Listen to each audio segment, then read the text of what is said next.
আসসালামু আলাইকুম। আশা করি সবাই অনেক ভালো আছেন। চতুর্থ শ্রেণীর আরও একটি নতুন গণিত ক্লাসে সবাইকে স্বাগতম। আজকের ক্লাসে আমরা চতুর্থ শ্রেণীর গণিত বইয়ের 57 পৃষ্ঠা 8 নং অঙ্কটি সমাধান করব। 8 নং এ লেখা আছে 1716 মিটার লম্বা একটি তারকে 78টি সমান ভাগে ভাগ করা হলে প্রতি ভাগের দৈর্ঘ্য কত মিটার হবে। তো এই প্রশ্নটা কি তোমরা বুঝতে পেরেছো? বলেছে যে একটি তার আছে, সেটার দৈর্ঘ্য হচ্ছে 1716 মিটার। একটা পুরো তারের দৈর্ঘ্য হচ্ছে 1716 মিটার। সেটাকে 78টা ভাগ করা হবে, সমানভাবে 78টা ভাগ করা হবে। যদি তাই করা হয় তাহলে একটা ভাগের দৈর্ঘ্য কত হবে?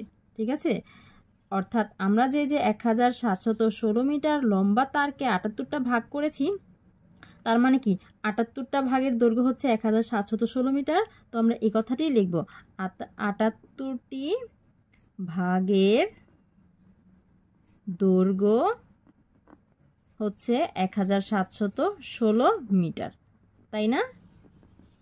সুতরাং কি বলেছে আমাদের? বলেছে প্রতি ভাগের দৈর্ঘ্য কত মিটার। প্রতি ভাগ মানে কি?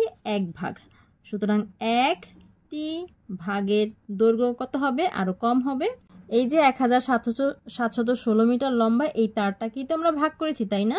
তাহলে এই সংখ্যাটাকে আমরা ভাগ করব। এই তারটাকে কয় ভাগে ভাগ করা হয়েছে? 78টা ভাগে ভাগ করা হয়েছে। তো 78 দিয়ে ভাগ করব এত মিটার। এই ভাগটা আমরা এই পাশে রাফ করতে পারি। কাকে ভাগ করব? 1716কে ভাগ করব। কত দিয়ে ভাগ করব? 78 দিয়ে ভাগ করব।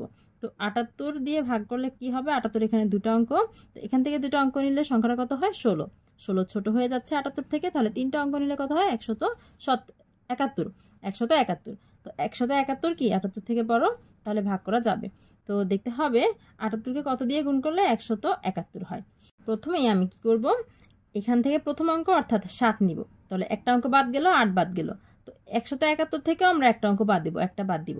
এক বাদ দিলে এখান থেকে কত? 17। তো 7কে কত দিয়ে গুণ করলে 17-র কাছাকাছি সংখ্যা পাই? 7কে 2 দিয়ে গুণ করলে 7 দুগুণে 14 হয়। 3 দিয়ে গুণ করলে 3 7 21। 21 বড় হয়ে যাচ্ছে, তাহলে 2 দিয়ে গুণ করলে কিন্তু এটার কাছাকাছি একটা সংখ্যা পাই, অর্থাৎ 78কে আমরা 2 দিয়ে গুণ করব। 78কে 2 দিয়ে গুণ করলে প্রথমে 8 দিয়ে গুণ করলে 8 দুগুণে 16, 6 হাতে থাকে 1। 7কে গুণ করলে 7 দুগুণে 14 আর হাতের 1 যোগ করলে হবে 15।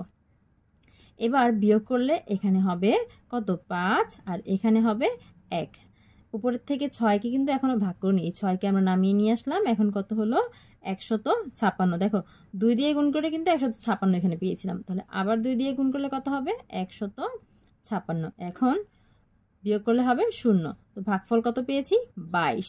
অর্থাৎ প্রতিটি ভাগের দৈর্ঘ্য হবে 22 মিটার করে। আমরা উত্তর পেয়ে গেছি। আমরা উত্তর লিখব 22 মিটার। এই ছিল আমাদের 8 নং এ। শিক্ষার্থীরা আশা করি বুঝতে পেরেছো। এতক্ষণ সাথে থাকার জন্য সবাইকে ধন্যবাদ। আজকে বিদায় নিতে হচ্ছে। নতুন গণিত বইয়ের সকল অঙ্কের সমাধান পেতে আমাদের সাথেই থেকো। আল্লাহ হাফেজ।